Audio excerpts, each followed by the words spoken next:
our constituents. Help us to grow high-quality jobs in this country. With that, Madam President, I yield the floor and suggest the absence of a quorum. The clerk will call the roll. Mr. Alexander.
Senate wrapping up its business for the week. They're in a period of morning business until 5, a quorum call now. Earlier today, President Obama announced changes to his health care law that gives insurance companies the option to keep offering consumers plans that would otherwise be canceled. The administrative changes are good for just 1 year, though administration officials said they could be extended if problems with the law persist. We are watching for a Democratic leadership briefing that may make comments on the changes the President announced today. In the meantime, while we wait for a senator to come to the floor, we'll show you more of Leader Pelosi's briefing from earlier today. We will get past this weekend on the ACA. The President will make an announcement soon. We'll all see what it is in about a half an hour. We are meeting today, our caucus, at 2:30. If you're interested, we'll have some statement after that about how the House Democrats will proceed. And I look forward to seeing you then, if you're interested. Yes, sir. So have you not been briefed on the President's plan? No, I've been briefed. You have been briefed, okay. Mm-hmm. That said, how is it possible to implement this so that people could keep their existing coverage without legislation in lieu of the Upton bill on the floor tomorrow? Well, what I'm not, you know that I'm not going to tell you what I was briefed on the President, that we'll all see it together. I think it's in the public domain. I've seen articles about it already. But nonetheless, until the President speaks and we see exactly what he is proposing, and my understanding is that he will have that it will be administrative. We'll see. I really don't know. We'll see when he comes out to say that. But I've been briefed all along on what the possibilities were, and now he will speak today, and then we will act upon that in our caucus later today when it happens and we see what it is. But the Upton bill, is a very dangerous bill. You know what it does? It not only it undermines the Affordable Care Act. You might as well vote 46 against the Affordable Care Act, and it does so by disrupting the pools and expanding the market of people who can buy into these plans that people had grandfathered in. So it's completely disruptive. And I don't know how much Republican support it has. We'll see. I mean, they're not of one mind on the subject either. But we'll have a proposal for our members to vote on something on the floor tomorrow that addresses the problem. It is a fix. We don't have a likelihood of passage. We don't have a likelihood, but we'll see what form it takes. We'll see what the Rules Committee allows us. We would love for them to give us an alternative, but we'll see that they aren't likely to do that. But we will exercise our parliamentary options with something tomorrow. So think of a belt and suspenders. Do any of you wear belts or suspenders? I wear a belt. Okay, well,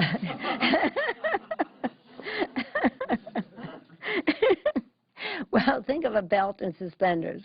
What the president will put forth will be one, and what we will do will be the other, but everything will be under control after tomorrow afternoon. And then we just, but I have to remind that nobody was writing stories about how glorious it was when the Affordable Care Act was rolling out for over 1 year, whether it was eliminating the pre-existing conditions for children, whether it was kids staying on their parents' policy, 18 to 26 years old, whether it was extending Medicare's life, having wellness prevention, checkups for seniors, no copay, no anything, and having all kinds of tests that are important to seniors, when it was issues that related to the early implementation of the bill. That all went very smoothly.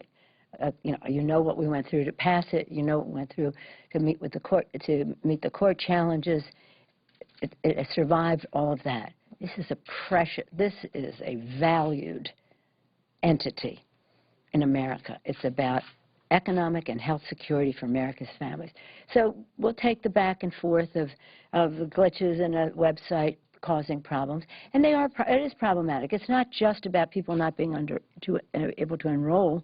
It's about those who are grandfathered in not being able to transition as easily. So it's exacerbated some other challenges, but they'll be worked through. We'll be sailing, and millions of people will be healthier, and our country will be as well. Yes, sir. Without going into details, though, considering you've been briefed, what's your assessment of this fix that they plan to announce here? 2:30 is our meeting. Probably 3:15 will be our. When I see it, then I will let you know what I think about it. But I'm not going to be talking about it now. You know that. Yeah. Are you confident that this will quell some of the uprising that has been coming out of House Democrats? There's been a lot of anxiety among rank and file, not just the conservative moderate Democrats, but some solid liberal blue Democrats as well. Well, some of the people fought very hard for the Affordable Care Act and were instrumental in writing it and helping to pass it. And nobody is unhappy, as I am, of that rollout. Well, maybe the President of the United States. Let me not put myself in that category. But the fact is that we're all of one mind. There is no disagreement in our caucus. We have to have a fix. So as members are saying we want to fix, that's our normal conversation in our caucus. You're interested from time to time in what the conversation is, but we're always, shall we say, a Democratic caucus. So we are in agreement. We must have a fix, and we will. And this will calm some of the anxiety among your members? I think for some of them, like as I said, two of them are co-sponsors of the bill, never even voted for the Affordable Care Act. So I don't think they have any anxiety. So, but we'll be good. We'll be good. We'll do what we have to do, and that's what we will do. And it will be take us to a path. Because you have to, while you want to make a fix, you have to make sure you're not sowing seeds for higher costs to other people down the road. So this is not just PR or, I need a vote. It's about what we do and how that safeguards the affordability of this down the road, which is something that the Upton bill, of course, just throws to the wind. Yes, sir. So yesterday, the Speaker said that he has no intent to ever go to conference with the Senate Immigration Comprehensive Bill. Do you see any sort of avenue to take next year that will give Congress the ability to enact comprehensive reform, or do you think that's dead until after the next midterm? I haven't given up on this year yet on immigration reform. I think it's outrageous that the Speaker would say that we're not going to pass anything. We're not going to pass anything? First, I thought it meant he wasn't going to pass the Senate bill, which is understandable, and nobody expected him to do that. But to say, is that it? Is it over? Is that your understanding? It's over, we're not going to have immigration reform? She was kind of coy on whether there would be any incremental steps in the next. Well, I keep talking about President Lincoln. Public sentiment is everything, and the public has to understand if we don't have a bill, this is why. The bill that we are advancing is very bipartisan. Our members wanted more of this, more of that, and this and that. I said, if it hasn't passed either on the Senate, in the Senate, or in the House in committee, because we haven't had a chance on the floor yet, in a bipartisan way, then it's not going to be included in the bill. So we have gone away from a bill that I perhaps may have written to a place that is bipartisan and that doesn't have a wish list of everything anybody ever wanted to see in a bill, but subscribes to our wish to pass a bill. And the very idea that there wouldn't be an immigration bill, I think that that's outrageous. I don't know why there isn't more of a, I don't know whether people are taking it seriously or not, but if that's the indication, well, that's just a dereliction of duty in terms of what our responsibilities are here. And removes any credible moral authority on the subject of immigration from any of the Republicans. Because either their vote doesn't count on their caucus or their word means nothing to their speaker. But many of them have said that they would publicly, recorded by many of you, would support comprehensive immigration reform. And others don't want to support it, but they're okay if it goes. They just don't want to have to vote for it. And then there are others who are vehemently against it, and I guess that's who the speaker is going to be. I don't even accept that as a serious statement, because if it were a serious statement, there'd be much more uproar about it. Is it over? That's it? It's over as far as the Republicans are concerned? When they had a bipartisan bill passed in the Senate, bipartisan bills passed in their Homeland Security Committee. So I'm not even giving up on this year on that. It could come to the floor like that, go to conference, whatever it is they want to bring up, go to conference, work out the differences. We may not have a signed bill this year, but we certainly should have a path to the table, which is a path to comprehensive immigration reform. Yes, sir. Two, okay. Or else we'll go. A number of members of your own conference have called for changes to the NSA data collection program. This is something that you have generally been against, and it's likely to come up as the generally been against changes. Against change. You like the program as it is, as far as no. You don't. I didn't like Amash. I didn't think that we should categorically, just right away, just summarily say this is an end to the program. What do we have as a substitute? Is there something that can protect the American people? But I have been a critic of this program for a very long time, and I've taken my heat from the intelligence community for opposing them on this. And this is something that is of the most serious nature that has to, I like the fact that we'll be having a public dialogue on the subject. And you see two things. You see Senator Feinstein in the Senate saying it's okay, just leave it. And you see Conyers and others in the House saying get rid of it. And so we're saying, well, what is it that we would do that would protect the American people, that is necessary to protect the American people? Maybe metadata collecting is not necessary. Maybe it is. But we have to find that out. And I think having two bills that are one eliminate, one keep, is a proper place to go to a conference to iron out the differences. Should the House take this up before the end of the year, this issue? Well, as you know, what the agenda is around here is it's not as if family friendly. It's family friendly for a family of retirees. Nothing gets done. Let's just go home early, if we come in at all. If we come in at all. So I think the discussion should take place. I don't see any, I don't know. I mean, we have these other priorities right from the start, which was build confidence in who we are as an economy by creating jobs. Let's have a good budget agreement that at least shows we can come to that place, even if it isn't large, but that it is significant. We have confidence in who we are as a people, a nation by and large of immigrants, with all respect and love for our Native American brothers and sisters. Let's pass an immigration bill that has a path to citizenship and stops the deportation of 1,100 people a day. Let's end discrimination in the workplace. You would think in this time, in this day, in this age, that it would be shameful to say, I oppose ending discrimination in the workplace for people because of their sexual identity. So And then, of course, the background check. So that is the priority we laid it at the beginning of this year, at the beginning of this session. Jobs, immigration reform, background checks, and of course, there are other things we want to do. There doesn't seem to be time to do the priorities. I don't know how ready the committees are to take up these bills on the floor, whether they have, yet the Intelligence Committee and Judiciary Committee have differing views on this subject, so there's more work to be done, but I think it should be done. Whether it's going to happen in the next 12 days, again, that's a small amount of time, especially when we don't even work many hours legislatively in those days. Yes, ma'am. I just wanted to follow up on the vote tomorrow, because you talked about you're preparing your own proposal and having the belt and suspenders. But how will your proposal differ from the administrative fix that the President is proposing?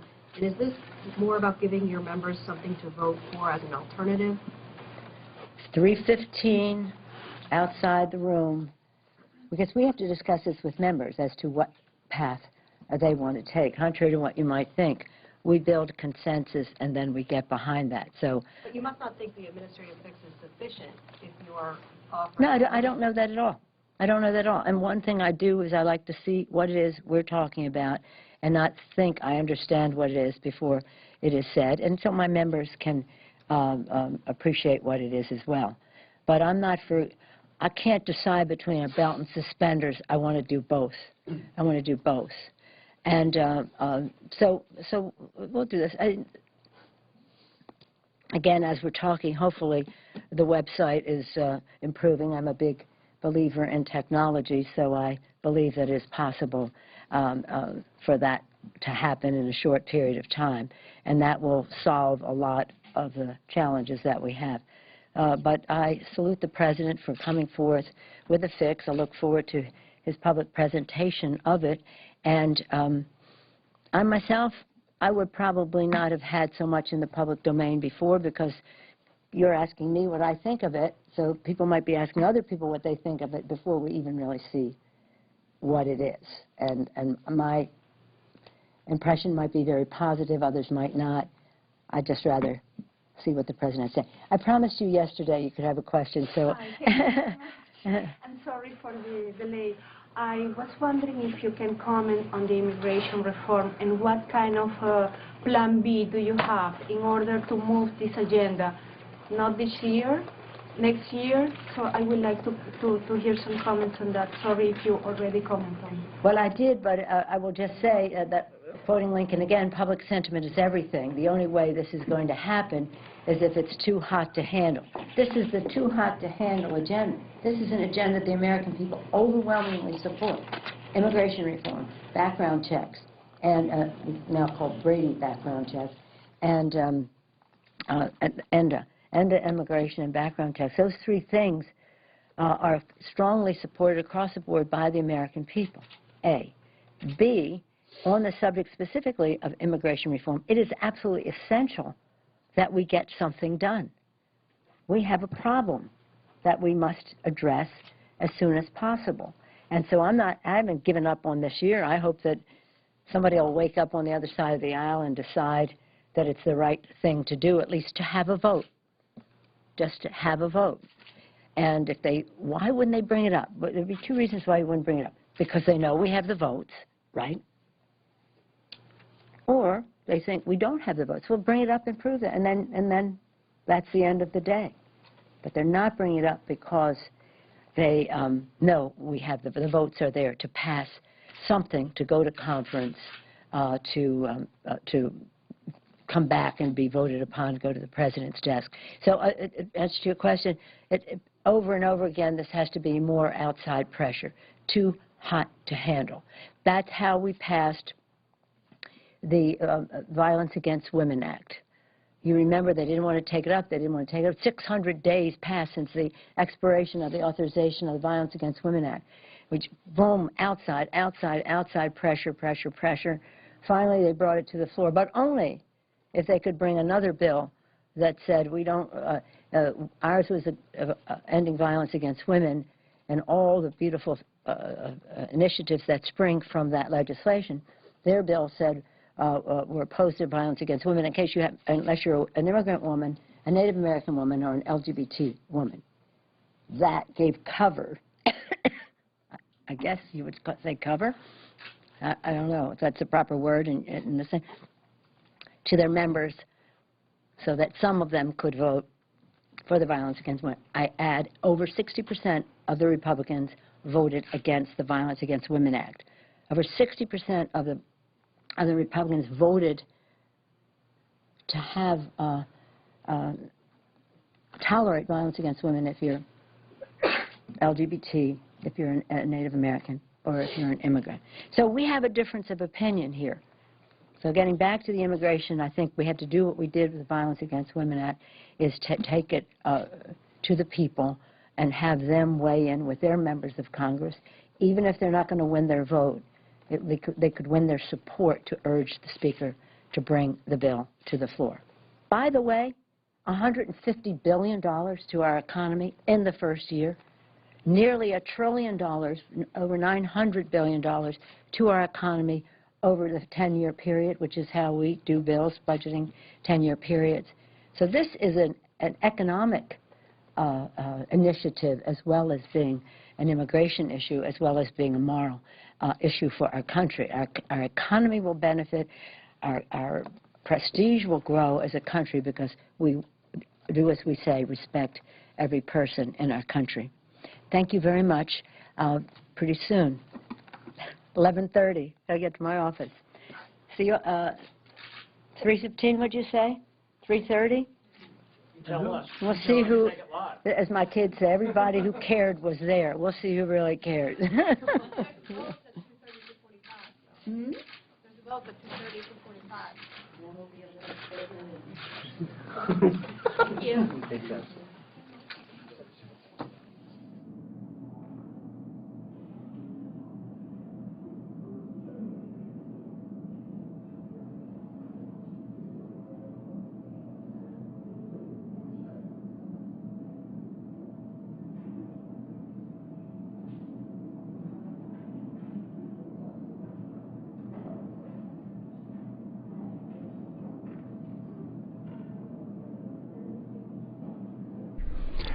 The Senate in a quorum call and morning business until 5 o'clock.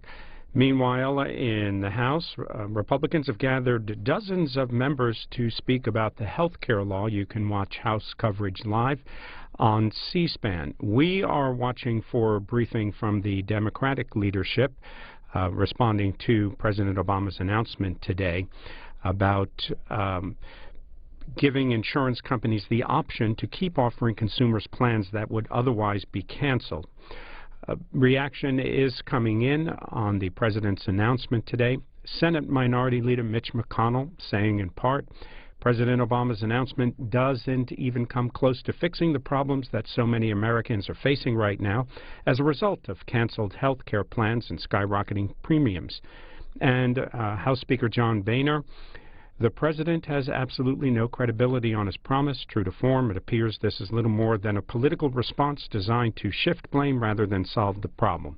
Again, in the House, Republicans gathering to speak about the health care law, and we are watching for words from Democratic leadership, presumably on same. In the meantime, we look in on the Senate floor.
The Senator from New York.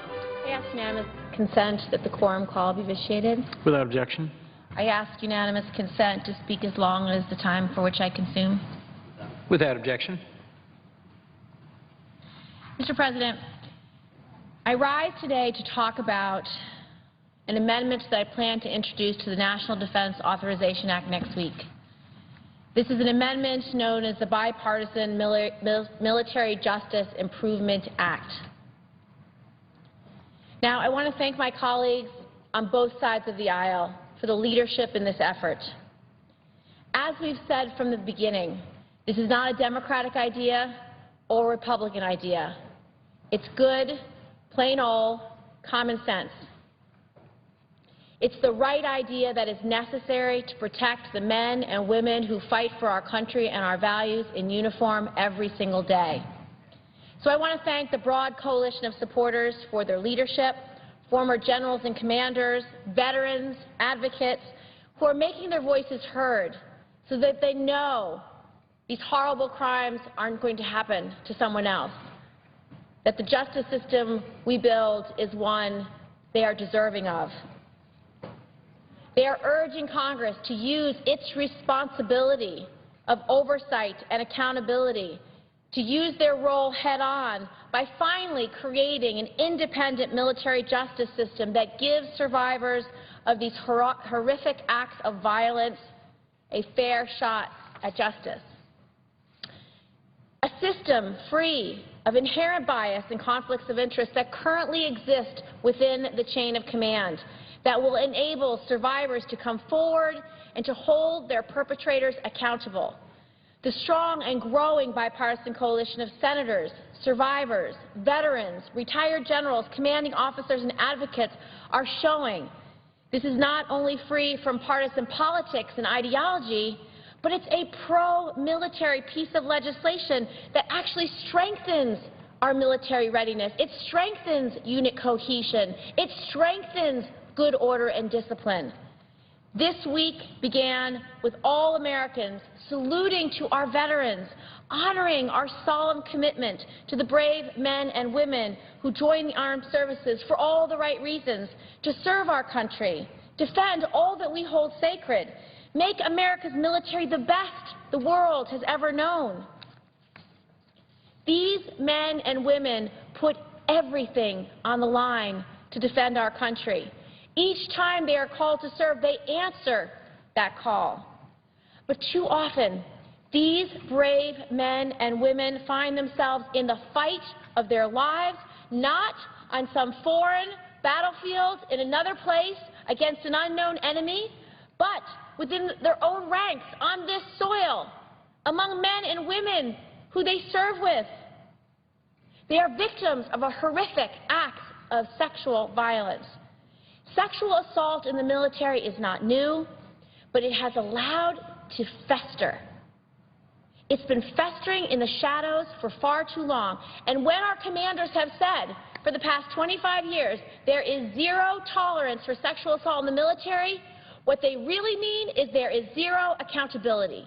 And that is the problem we are facing. Going back to the Secretary of Defense under Dick Cheney, in 1992, he uttered those words, zero accountability. Every Secretary of Defense since that time has said zero accountability. But our system of justice within the military is broken, and our commanders are the ones who hold all the cards about whether these cases can go forward. There are those who argue that moving these decisions to independent military prosecutors will somehow undermine good order and discipline. Well, let me tell you, if you have 26,000 cases of unwanted sexual contact, rape, and assault in the military last year alone, you do not have good order and discipline. Our allies have already made these reforms, the ones we fight side by side with in every conflict. Israel, the UK, Canada, Australia, the Netherlands, Germany, all of them have made this decision to say serious crimes deserve the objective review of trained military prosecutors. They should not rest in this chain of command. They should not rest where bias is possible, where conflicts of interest are rampant. It should not be there because the scales of justice are blind. That is the whole point of the American justice system. Blind justice. Not tipped for the defendant, not tipped for the victim. Blind, objective.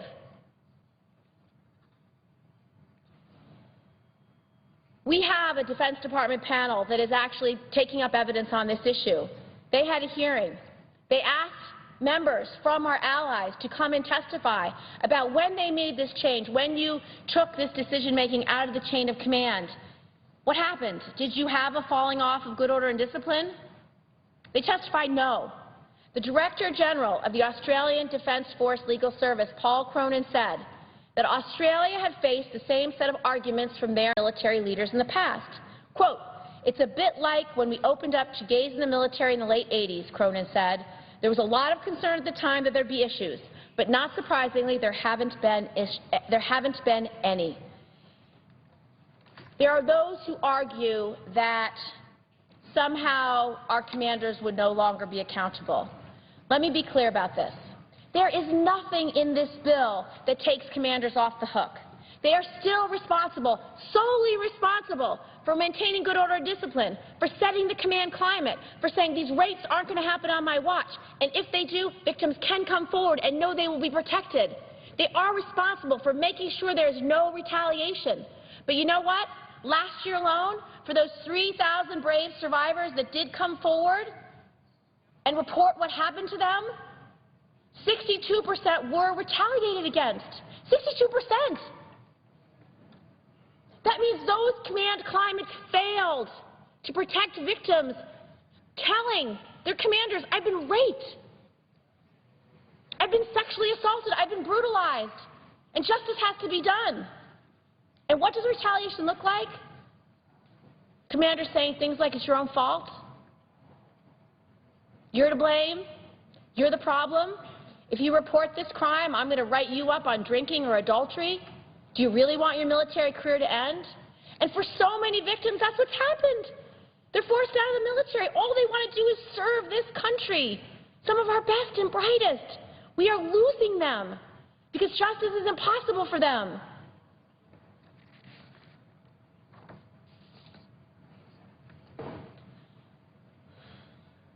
Some opponents say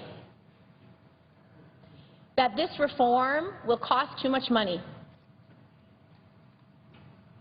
One estimate is that if you had enough lawyers to do all this legal work, it might cost you $113 million, $4,000 a victim. That's an absurd argument. Are you really telling me it costs too much to prosecute rapists in the military? Are you really telling me it costs too much to have enough lawyers to take these cases to trial? Are you really telling me it costs too much to have a criminal justice system that honors the men and women who serve in this military? You cannot possibly be saying that. You cannot possibly be saying that. It's also an argument that makes no sense. Do you know how much it costs our military to have 26,000 sexual assaults, rapes, and unwanted sexual contact every year in our military? Do you know what that costs? Well, the RAND Corporation actually did an estimate. They said the cost of having this kind of rampant sexual assault and rape in our military cost the military, because they lose so many of these good men and women, they have to be new people retrained, $3.6 billion last year alone. That's a cost. That is a cost we should not be willing to pay. Last argument, our opponents say that there are those that commanders will actually move more cases forward that prosecutors wouldn't. It's just not true. Because again, if you have 23,000 cases that aren't being reported and you create an objective criminal justice system, you are going to have more reporting. With more reporting, you are going to have more cases going to trial. Many more cases than any argument that there might be an aggressive commander here or there. Many more cases will go to trial and end in conviction if you create an objective system. Now, every single year, the DOD does do estimates. They estimate what is actually the incidence rate of sexual assault in the military. Last year, they have confidential surveys men and women fill out. Based on that confidential survey, they estimated there were 26,000 cases last year alone. Sexual assault, rape, unwanted sexual contact. Now, of that number, only 2,558, less than 1 in 10, sought justice by filing unrestricted reports. So of those 2,500 cases, 300 went to trial. So you're really talking about 1 in 100 cases end in justice. That is an abysmal record. We owe so much more to the men and women who serve in our military, so much more to those who will even die for this country.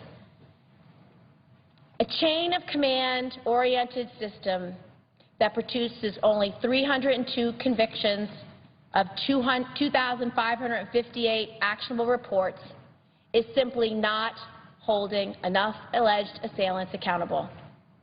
Under any standard, 1 in 100 cases ending conviction isn't good enough under any standard. Further, an independent system will protect not just the rights of the victim, but an accused who may well be innocent. Because when a commander is the only decision maker, and they may know the victim and they may know the perpetrator or the accused, and they have a reason to deal with this case in a way that is reflective of his or her bias, what you are creating is an unjust system. Justice must be blind. I have not come to this conclusion for this fundamentally needed reform lightly. But if you just listen to the survivors, if you just listen to what happened to them, where the breach in the system is, where the failure of trust occurred, there is no possible reform that does not include taking it out of the chain of command. Now, what I'd like to do, as my senator colleague, Senator Grassley, has just joined the floor. Senator Grassley is one of our greatest champions on this bill. He has looked at this problem from the perspective of common sense. He's looked at this problem and said, you can't possibly have a system rife with bias and conflicts of interest and expect justice will be done. I'm going to yield to my colleague when he's ready. He wants to address another issue, and you can let me know. I know you do. So I will hold the floor until you're prepared to speak, Senator Grassley. If you'd like to take the floor now, you may. I yield to my colleague. Okay, thank you. The senator from Iowa. Mr. President, Webster's dictionary defines the word success as the correct or desired result of an attempt. I want to discuss the definition of the word success as we consider the Affordable Care Act. On the day the bill was signed into law, President Obama said the following, quote, "Today we're affirming that essential truth, a truth every generation is called to discover for itself, that we're not a nation that scales back its aspirations," end quote. Such grand words for where we are today on that piece of legislation. Today, the success of the law that now bears his name, Obamacare, is defined in a much more meager terms. Today, success is that when the folks at Health and Human Services got up this morning, Obamacare had not shut down. And when the folks at HHS go to sleep tonight, their day will have been a success if Obamacare did not have to shut down.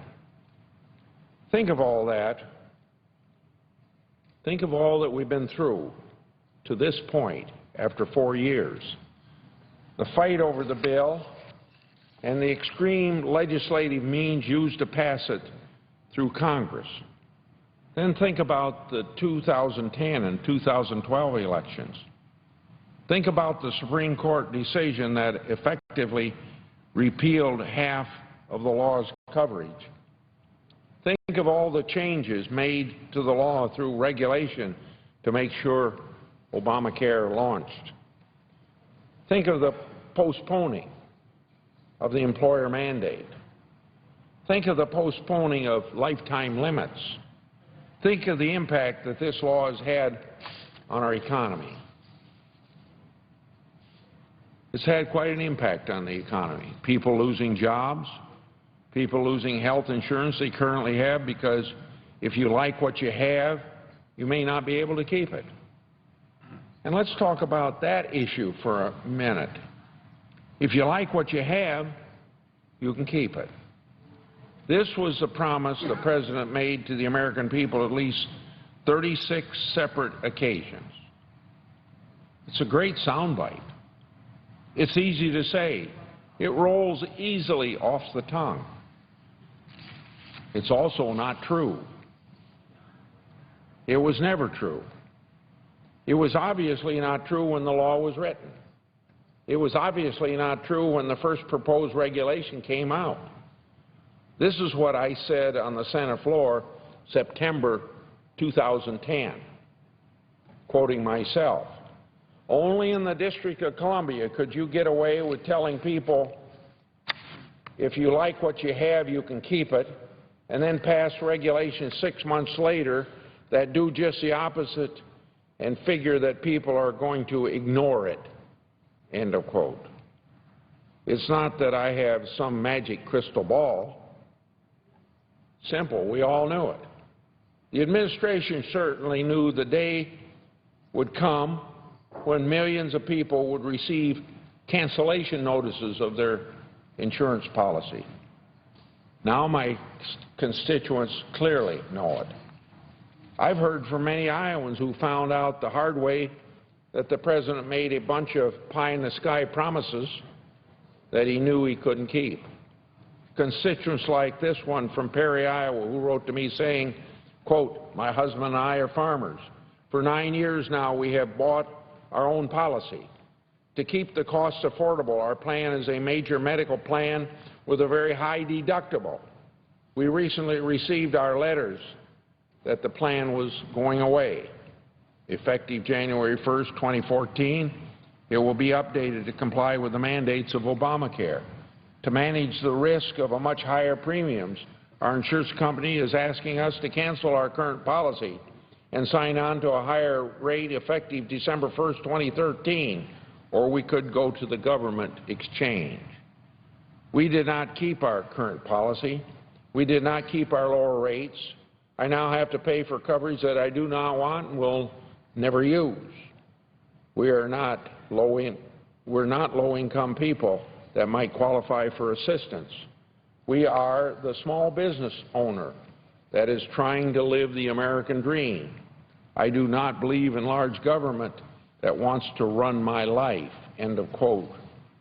Or a constituent living in Mason City, Iowa.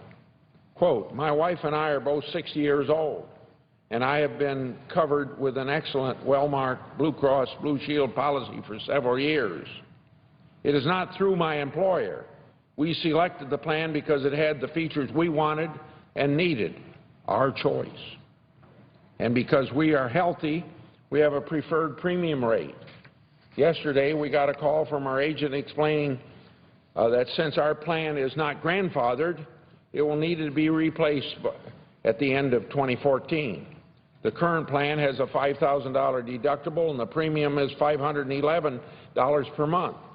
The best option going forward for us from Wellmark would cost $955 per month, a modest 87% increase, and have $10,000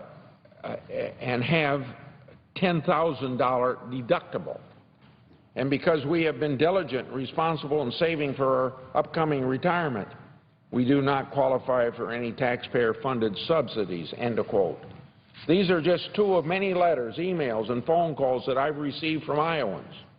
Thousands have contacted me asking what can be done now that we clearly see that what the President sold the American people was a bag of Washington's best gift-wrapped hot air.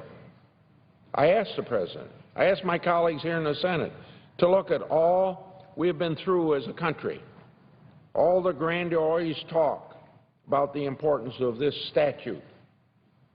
And what we ultimately have is an optional Medicaid expansion with a glorified high-risk pool and a government portal that makes the DMV look efficient.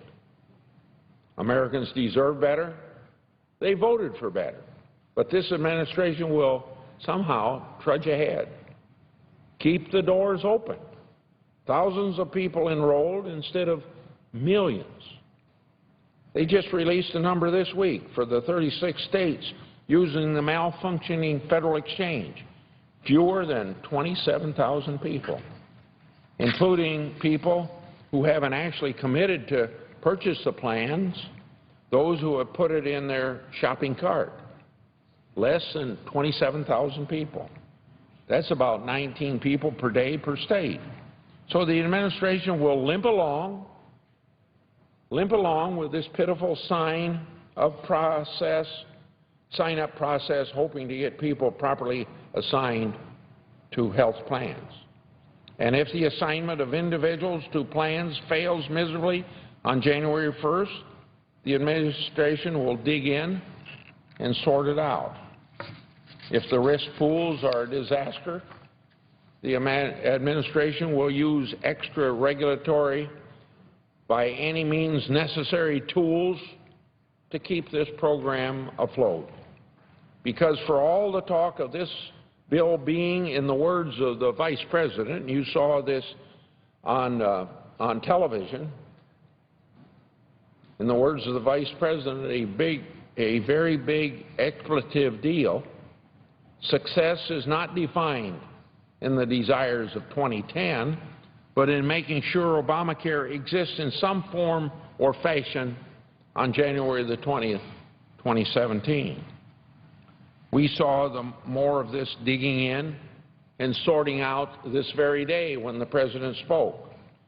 Insurance companies sent 4 million cancellation notices to comply with the President's law. They did it to comply with the law. Let's be clear about it. In other words, these insurers read the law, and then you know what they did? They did what every company ought to do. They ought to follow the law. Unfortunately for them, the President did what he's been doing for 3 years. He's taken out his pencil and his eraser and rewritten or delayed his law on the fly when it's not working. So what does it now mean for insurers who are simply trying to follow the law as written, as you would expect them to follow the law? Let me tell you what one insurance company had to say, and I quote, "This means that the insurance companies have 32 days to reprogram their computer system for policies, rates, and eligibility, send notices to policyholders via U.S. mail, send a very complex letter that describes just what the differences are between specific policies and Obamacare-compliant plans, ask the consumer for their decision, and give them a reasonable time to make that decision, and then enter those decisions back into their system without creating massive billing, claim payments, and provider eligibility list mistakes," end of quote from that consultant who was commenting on what the President did today by delaying or by making sure that you could keep your program. So what did the President? I was told I could have 20 minutes. Would the Senator ask unanimous consent? Yeah. I would ask for 4 more minutes. Without objection. So the only thing that the President has accomplished with his announcement today is that he's delaying his broken promise for another year. And I have to wonder, what will it take for him to admit that his law isn't working and at least call for full delay? There's something that I think about the insurance companies. Remember how all these big health insurance companies back in 2009 got behind the President's program for nationalizing our health care insurance. or health insurance and program. Put up a lot of money to sell it. Their lobbyists lobbied for it. What they ought to do is tell the American people what a big mistake they made, because they're getting stuck with it right now, as I just quoted from this consultant from the insurance companies. So it's time for us to admit that Obamacare has not achieved the correct or desired results of an attempt. In other words, the definition of success, as I started out my remarks. It has not been a success by any measure, unless, of course, you lower your standard to the point that the mere act of keeping the doors open is a success. How sad is it that all we have been through, we've been through a lot. Maybe, just maybe, it's time to admit that the massive restructuring has failed. It may be that partisanship has failed. Perhaps it's time to sit down and consider common sense, bipartisan steps that we could take to lower costs and improve quality. Perhaps we could enact alternative reforms aimed at solving America's biggest health care problems. Reforms like revising the tax code to help individuals who buy their own health insurance, allowing people to purchase health coverage across state lines and form risk pools in the individual markets, expanding tax-free health savings accounts, making health care price and quality information more transparent, cracking down on frivolous medical malpractice lawsuits, using high-risk pools to insure people with pre-existing conditions, giving states more freedom to improve Medicaid, like Rhode Island got a few years ago that seems to be a success, and using provider competition and consumer choice to bring down costs in Medicare and throughout the health care delivery system. The American people need to know that this failed program is not the only answer. I yield the floor. And I thank the senator from New York for yielding to me. I forgot to say that.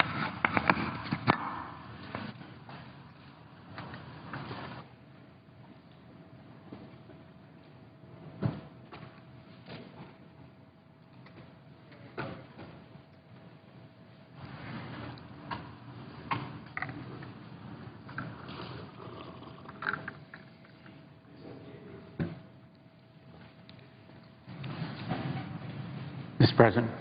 The senator from Connecticut. Thank you, Mr. President. At the outset, I ask unanimous consent that Peter Northstein, a detailee on the Senate Judiciary Committee, be granted Senate floor privileges for the duration of the 103rd Congress. Without objection. Thank you, Mr. President. My purpose in being here today, Mr. President, is very simply to support the Military Justice Improvement Act and the very urgent need to include in its worthwhile and comprehensive provisions in the National Defense Authorization Act for the fiscal year 2014, either by way of amendment or whatever measure may be appropriate, and to support the very eloquent remarks made by the senator from New York. She has been a steadfast and strong advocate of necessary changes in the Military Code of Justice and has acted as chairman of the Subcommittee on Personnel of the Senate Armed Services Committee to approach this issue, a very difficult issue, in strengthening the system of justice for our men and women in uniform with care and caution, as well as vigor and bravery. And I know how different the views may be in this body among our colleagues, and I've listened to people on both sides of this argument very carefully before reaching my own conclusion. One statistic that strikes me as perhaps paramount in importance is the gap between the numbers of victims, estimated to be close to 30,000 or perhaps in excess. We don't know precisely. But the estimates from the military itself indicate that there are tens of thousands. And very likely more than 30,000, compared to the numbers of reported cases, around 3,000, perhaps 2,500, who have sought justice for sexual assault in the military. And, by the way, only about 302 go to trial every year. That was the number for last year. My view is that we must remove any concerns about undue command influence on the process so that more victims will seek justice. The only way to deter this heinous, horrific crime is to encourage more reporting so that there can be more prosecutions, enabling more deterrence through strong and swift justice. The goal is justice, not necessarily punishment for its own sake, but justice. And I have listened to my colleagues who feel that the act as written or as amended should keep prosecuting authority in the commander. I've listened carefully to them, and I believe their sincerity and their respect for victims is unquestionable. This is not about who respects victims or cares for them the most. It is about what system will best seek justice and deter the epidemic, the spreading numbers of these horrific crimes. I've listened also to military professionals who come before Senator Gillibrand's subcommittee as well as the committee as a whole. I've questioned them repeatedly, in public and in private, and I am convinced, beyond any doubt, that they are as outraged and that they find this crime as abhorrent and antithetical to their profession as anyone in this body. And yet, for years and years, we have heard that the military has zero tolerance. And their renewed vigor is welcome, but, in my view, has to be matched by reforms in the process that make sure that that commitment is real and realized in real life.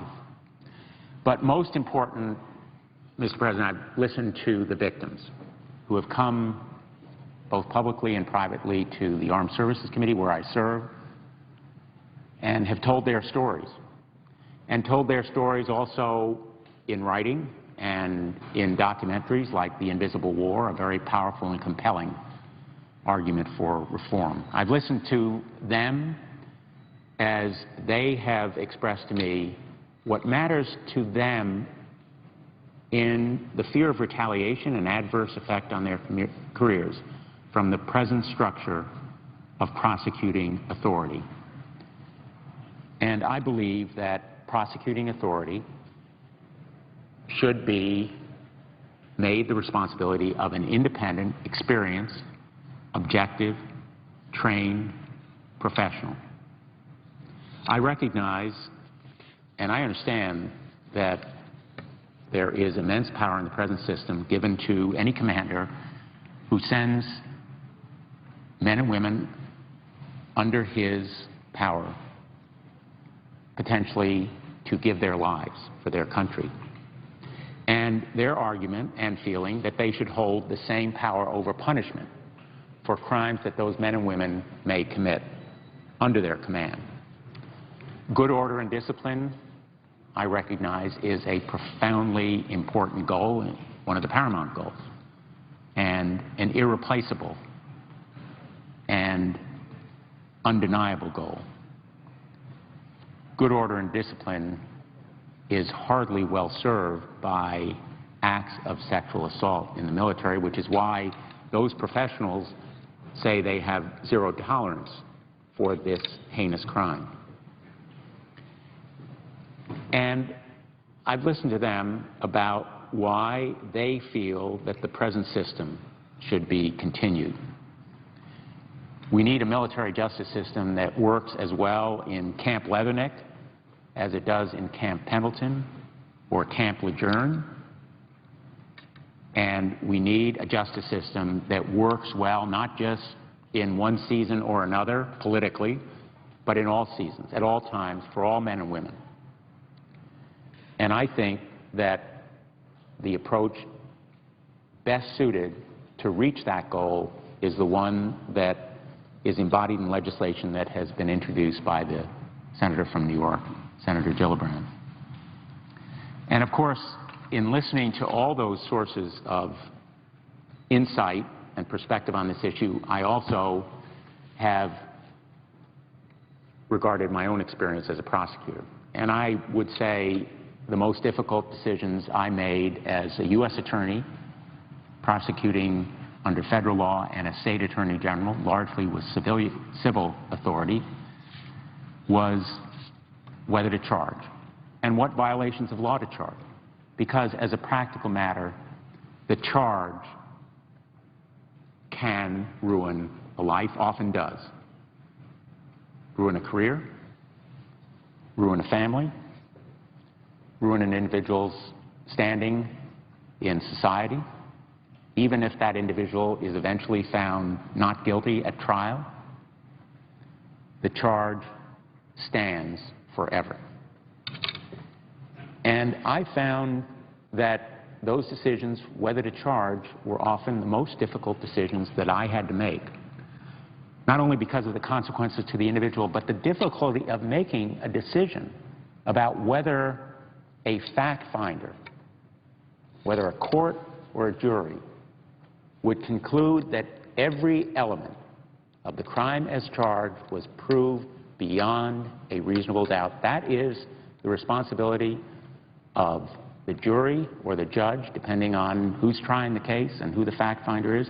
And there are instances where these decisions are airtight and easy, but in many cases, and most particularly in cases involving sexual assault, they are sometimes difficult to make. There is forensic evidence, there are metrics, there are precise scientific measures, but there is also a judgment to be made about whom to believe, where there are conflicting versions of an incident.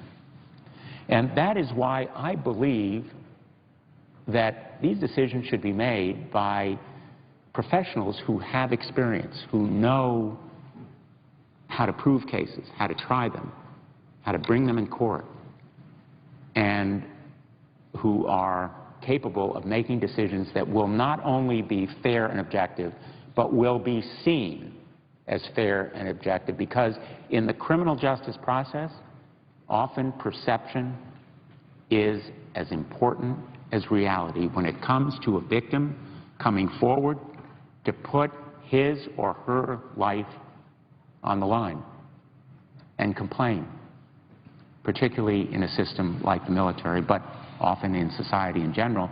And sexual assault as a crime in society is often underreported and underprosecuted because of the fears, correctly and understandably, on the part of victims. We've made progress in encouraging victims to come forward in civilian life and in the military. But there is much more to be done, and I believe that the reforms offered by the Military Justice Improvement Act are important and essential to that goal. I want to say that the National Defense Authorization Act in Title V has 14 specific revisions to our military justice system that will help ensure a more just process and more just outcome for cases involving sexual assault. These changes to our current system were drafted in a bipartisan manner that defines so often, in fact, almost uniformly, the work of the Armed Services Committee under the leadership of Chairman Levin and Ranking Member Inhofe, and I want to express my appreciation for their leadership. Those reforms are important to ensure a crime victim's rights are afforded under the code, Uniform Code of Military Justice, and that victims receive a special victims advocate, and that those found guilty of sexual assault will receive a mandatory discharge. These reforms, which were initially proposed by myself and others, will help improve this system. And they are a telling refutation of anyone who says, in testimony before our committee or otherwise, that the UCMJ is serving its intended purpose of justice when it previously dealt with cases of military assault. These reforms are necessary and necessary now, and I support them. And yet, as I look at the totality of what is now contained in this bill, it seems insufficient. I'm left with the conclusion, it's an uneasy conclusion, but a very strong one, that we have not yet achieved what we need to accomplish, namely a system of justice that has the full confidence and trust of victims and all parties, having the confidence and trust of survivors. They are indeed survivors, is vital to encourage reporting of this crime and building the evidence that is necessary for those trained, experienced prosecutors to decide whether to pursue charges, against whom, what kind of charges. I believe that we can strike a balance, that we can achieve justice and not only maintain good order and discipline, but in fact enhance it. I think if this reform is adopted, future military commanders will thank the Senate and the Congress for enabling them to pursue what they know best professionally, what is their calling and their mission, which is to make this nation's national security and defense the best in the world, as it has been always. And they are to be thanked, and we all thank them for their commitment and their professionalism in the service of that goal. I am joined in supporting these reforms in the Military and Justice Improvement Act by the Defense Advisory Committee on Women in Service that last month recommended, and I quote, decisions to prosecute to determine the kind of court-martial to convene, to detail the judges and members of the court-martial, and to decide the extent of the punishment should be placed in the hands of the military personnel with legal expertise and experience, and who are outside the chain of command of the victim and the accused, end quote. That is also the view of Jay Johnson, the President's nominee to head the Department of Homeland Security and former Pentagon General Counsel, who was asked whether there are shortcomings in the military justice system, and he replied, quote, I have recently come to the conclusion that the answer to that question is yes, end quote. And he went on to say, quote, last year, Secretary Panetta raised the initial disposition authority for how these cases should be handled to the colonel-captain level, and the problem, I believe, has become so pervasive. The bad behavior is so pervasive. We need to look at fundamental change in the military justice system itself, end quote. And we're joined in this view also by the Vietnam Veterans of America, an organization that stands in favor of Military Justice Improvement Act because, quote, far too many victims fail to report or choose restricted reporting, primarily for two reasons: retaliation and total lack of faith in fair, just treatment within the chain of command, end quote. So, despite my deference to our military leaders and my respect for them and my feeling that they are entitled to deference in issues that affect good order and discipline, I believe that we have a responsibility in this Congress to fix this system, to repair it and reform it, and do it in ways that vindicate the rights of victims, survivors, as well as the accused, to make sure that we do justice. Our responsibility under Article 1, Section 4, Clause 14 of the Constitution is, quote, to make rules for the government and regulation of the land and naval forces. That is why the Uniform Code of Military Justice is adopted by the United States Congress. And we will be held rightly responsible and accountable if we fail to act and make effective reforms, if we fail to put an end to sexual assault in the military. Our military system has some of the most dedicated, our best and our bravest of this generation, just as has been true in past generations. I'm proud to say that 2 of my sons currently serve in the military. And we need a system of justice that matches their excellence, that keeps faith with their dedication and sense of duty, that is as fair and just as they are strong and capable in protecting this country. We owe our freedoms. We are our own justice system in this country, and all of our rights and liberties to the defense that they have provided, decade after decade, war after war, to this nation. And so I urge my colleagues to come together, and I know they will do so on a bipartisan basis, to finish the work of reforming our system of military justice.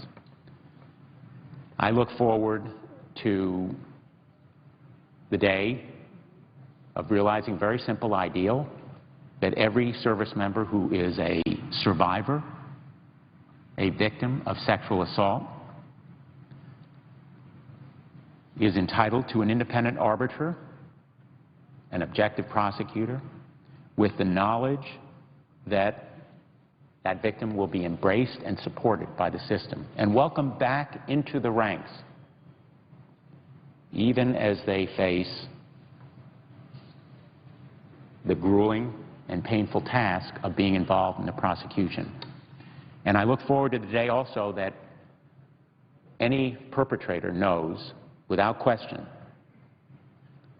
that they will be separated from service and punished if they are found guilty. These ideals are as much ingrained in our military as the ideals of valor, honor, and tradition. And these changes, I think, will help our bravest and finest members who contribute and put their lives on the line to reach those ideals. These changes are necessary, and I look forward to accomplishing them, working with my colleagues. Mr. President, I thank you, and I yield the floor. I note the absence of a quorum. Clerk will call the roll.